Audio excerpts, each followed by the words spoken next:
திருப்பாவை, நாச்சியார் திருமொழி ஆகிய இரண்டும் ஆண்டாளின் படைப்புகள். இவற்றுள் நாச்சியார் திருமொழி 143 பாசுரங்களை கொண்டது. ஆண்டாள் அரங்கன் மீதுற்ற ஆறா காதல் பெருக்கை வெளிக்காட்டும் இசைமழையே நாச்சியார் திருமொழி. கோதை பிறந்தவூர் கோவிந்தன் வாழுமூர், ஜோதி மணிமாடம் தோன்றுமூர், நீதியால் நல்ல பக்தர் வாழுமூர், நான் மறைகள் ஓதுமூர், வில்லிப்புத்தூர் வேதக்கோனூர், பாதகங்கள் தீர்க்கும் பரமன் அடிகாட்டும், வேதமனைத்துக்கும் வித்தாகும், கோதை தமிழ் ஐயைந்தும் ஐந்தும் அறியாத மானிடரை வையம் சுமப்பதும் பம்பு. நாச்சியார் திருமொழி தனியன்கள். அடுத்தது திருக்கண்ணமங்கையாண்டான் அருளி செய்தது. அல்லி நாள் தாமரை மேலார் அரங்கனின் துணைவி, மல்லி நாடாண்ட மடமையில் மெல்லியலாள், ஆயர் குல வேந்தன் ஆகத்தாள், தென் புதுவை வேயர் பயந்த விளக்கு, அல்லி நாள் தாமரை மேலார் அரங்கனின் துணைவி, மல்லி நாடாண்ட மடமையில் மெல்லியலாள், ஆயர் குலவேந்தன் ஆகத்தாள், தென் புதுவை வேயர் பயந்த விளக்கு, கோலச்சுரி சங்கை மாயன் செவ்வாயின் குணம் வினவும் சீலத்தனள், தென் திருமல்லி நாடி செங்குழல் மேல், மாலை தொடை தென்னரங்கருக்கு ஈயும் மதிப்புடைய சோலை கிளி, அவள் தூய நற்பாதம் துணை நமக்கே, கோலச்சுரி சங்கை மாயன் செவ்வாயின் குணம் வினவும் சீலத்தனள், தென் திருமல்லி நாடி செழுங்குழல் மேல், மாலை தொடை தென்னரங்கருக்கு ஈயும் மதிப்புடைய சோலை கிளி, அவள் தூய நற்பாதம் துணை நமக்கே. ஸ்ரீ ஆண்டாள் அருளி செய்த நாச்சியார் திருமொழி 1ஆம் திருமொழி. தையொரு திங்களும் ஆரம்பிக்கும். கண்ணனிடம் சேர்க்கும்படி காமனை தொழுதல்.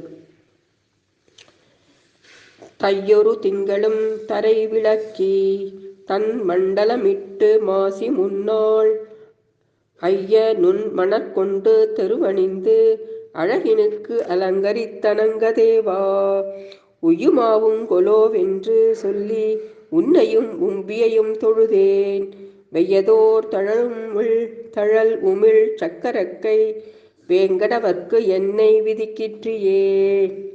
அனங்கதேவனே, நீ எழுந்தருளுவதற்காக வேண்டி தைத்திங்களெல்லாம் தரை விளக்கி அழகிய வட்ட வடிவமான மேடையிட்டு விளங்கச் செய்து, மாசி மாத முன் நாட்களில் முன் மாசியில் நுண் மணலால் தெருவை சிறப்பு சிலங்குமாறு அணி செய்து நின்னையும் நின் தம்பி சாம்பனையும் நான் தொழுதேத்தினேன். வெம்மையான தழலினை உமிழும் ஆழியை சக்கரத்தை வலக்கையில் கொண்டுள்ள திருவேங்கடமுடையானோடு என்னை நீ கூட்டவல்லையோ? பாசுரம் 2.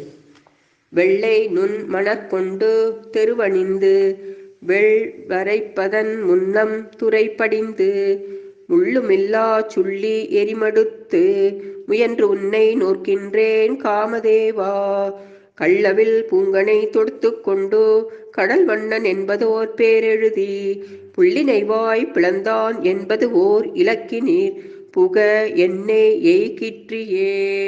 காமதேவனே, நான் வெண்மையான நுண் மணலால் தெருவை அழகு செய்து கிழக்கு வெளுக்கு முன் பொய்கையில் நீராடி பின் முள்ளிலாச் சுள்ளியால் வேள்வி மூட்டி உன்னை முயன்று நோக்கின்றேன். கள்வடியும் பூக்களால் கனை தொடுத்து நீலவண்ணன் என்ற திருப்பெயரை நெஞ்சில் நிறைத்து கொக்கு வடிவில் கொல்ல வந்த பகாசுரனின் வாயை பிளந்த மாலவனோடு என்னை நீ சேர்ப்பிக்கவல்லையோ? பாசுரம் 3.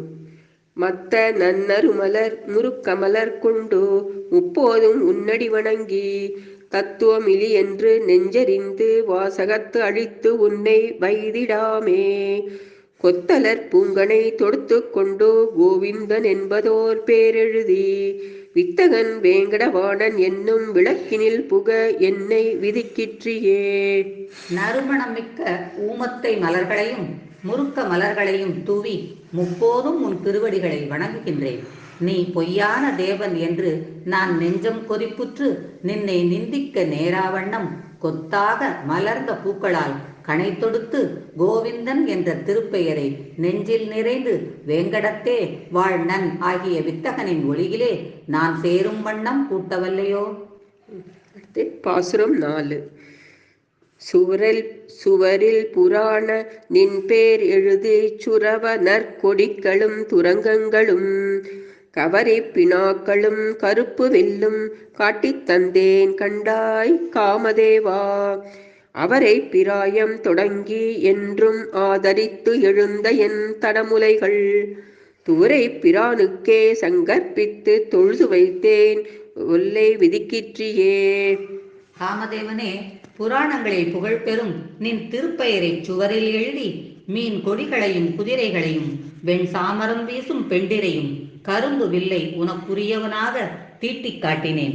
இளமை காலம் முதல் என்றும் கண்ணனையே விரும்பி கிளர்ந்து வளர்ந்த என் பருத்த முலைகள் துவாரகை மன்னனாகிய கண்ணனுக்கே உரியன என நினைந்து நின்னை தொழுது நின்றேன். நீ என்னை விரைந்து கண்ணனோடு சேர்ப்பிக்கவல்லையோ. பாசுரம் 5. வானிடை வாழும் அவ்வானவர்க்கு மறையவர் வேள்வியில் வகுத்த அவி காணிடை திரிவதோர் நரிப்பு குந்து கடப்பதும் மோப்பதும் செய்வதொப்ப ஊனிடை ஆழி சங்கு உத்தமர்க்கென்று உன்னித்தெழுந்த என் தடமுலைகள் மானிடவர்க்கென்று பேச்சுப்படில் வாழகில்லேன் கண்டாய் மன்மதனே. அருமையான பாசுரம்.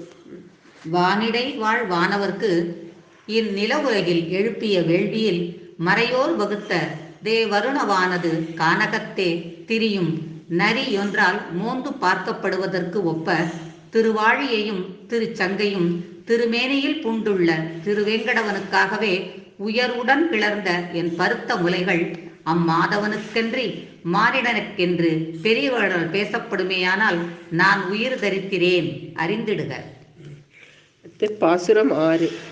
உருவுடையார் இளையார்கள் நல்லார் ஒத்து வல்லார்களை கொண்டோ வைகள் தெருவிடை எதிர்கொண்டு பங்குனினால் திருந்தவே நோக்கின்றேன் காமதேவா. கருவுடை முகில் வண்ணன் காயா வண்ணன் கருவிளை போல் வண்ணன் கமல வண்ணத் திருவுடை முகத்தினில் திருக்கண்களால் திருந்தவே நோக்கெனக் கருள் கொண்டாய். காமதேவா, இளமையும் திருவுருவும் ஒழுக்கமும் ஓதுவதில் வல்லமையும் கொண்ட நல்லார்களைக் கொண்டு நீ நாள்தோறும் வரும் வழியிலே நின்னை எதிர்கொண்டு பங்குனி திங்கள் நன்னாளில் தெரிவுடன் நோக்கின்றேன். சூல் கொண்ட மேகத்தின் நிறமொத்தவனும் காயாம்பூ நிறமொத்தவனும் கருவிளையின் நிறமொத்தவனும் ஆகிய கண்ணன் தன் செங்கமலம் ஒத்தார் போன்ற திருமுகத்தில் அமைந்த ஒளி பொருந்திய கண்களால் திருந்தவே நோக்க நீ எனக்கு அருள் புரிய வேண்டும். பாசுரம் 7. காயுடை நெல்லொடு கரும்பமைத்து கட்டி அரிசி அவலமைத்து வாயுடை மறையவர் மந்திரத்தால் மன்மதனே உன்னை வணங்குகின்றேன். தேசமுன் அளந்தவன் திருவிக்கிரமன் திருக்கைகளால் என்னை தீண்டும் வண்ணம் சாயுடை வயிறும் என் தடமுலையும் தரணியில் தலைப்புகழ் தரக்கிற்றியே. மன்மதனே, பால்மாரா பசுங்காய் நெல் கரும்பு கருப்பு கட்டி பச்சரிசி அவல் ஆகியவற்றை பக்குவமாய் சமைத்து இனிய குரலினுடைய மறையவரின் மந்திரத்தினால் நின்னை வணங்குகின்றேன். முன்னம் மூவுலகும் தனது திருவடிகளால் அளந்தருளிய திரு விக்கிரமன் என்னும் திருப்பெயரினையுடைய கண்ணன் எந்தன் ஒளியுடைய வயிற்றையும் மென்மையான பருத்த முலைகளையும் தன் திருக்கரங்களால் தீண்டும் பெற்றியை எனக்கு அருளி பூவுலகில் கண்ணனின் கரங்களால் தீண்டப் பெற்றவள் இவள் என்ற சிறந்த புகழினை எனக்கு நீ தரவல்லையோ.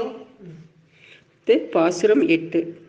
மாசுடை உடம்படு தலை உலரி வாய்ப்புறம் வெளுத்து ஒரு போதும் உண்டோ தேசுடை திரளுடை காமதேவா நோக்கின்ற நோன்பினை குறிக்கொள் கண்டாய்.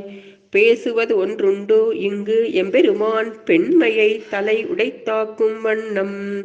கேசவ நம்பியை கால் பிடிப்பாள் என்னும் இப்பேறு எனக்கு அருள் கண்டாய். கேசவ நம்பியை கால் பிடிப்பாள் என்னும் இப்பேறு எனக்கருள் கண்டாய். காமதேவா, நான் ஒருவேளை மட்டிலும் உண்டு மாசுடை உடம்பினளும் மலரில்லா கூந்தலினளும் வெளுத்த வாயினளும் ஆயினேன். நான் நோற்றிடும் நோன்பினை நினைவிற்கொண்டு இன்று உன்னை நான் வேண்டுவதை கேட்டருள்வாயாக. எம்பெருமானால் என் பெண்மைக்கு சிறப்பு ஏற்படும் வண்ணம் கேசவ நம்பியின் திருப்பாதம் பிடிப்பவள் இவள் என்ற பேச்சினை எனக்கு அருள்வாயே. பாசுரம் 9. தொழுது முப்போதும் உன்னடி வணங்கி தூமலர் தூய்த்து தொழுது ஏத்துகின்றேன். தொழுது முப்போதும் உன்னடி வணங்கி தூமலர் தூய் தொழுது ஏத்துகின்றேன். பழுதின்றி பார்க்கடல் வண்ணனுக்கே பணி செய்து வாழப் பெறாவிடில் நான் அழுதழுது அலம்பந்தம்மா வழங்க ஆற்றவும் அது உனக்கு உரைக்கும் கண்டாய். உழுவதோர் ஒருத்தினை நுகங்கொடு பாய்ந்து ஊட்டமின்றி உறந்தால் ஒக்குமே. முப்போதும் தொழுது உன் திருவடிகளில் அந்தலர்ந்த தூய மலர்களை தூவி வணங்கி இறைஞ்சுகின்றேன்.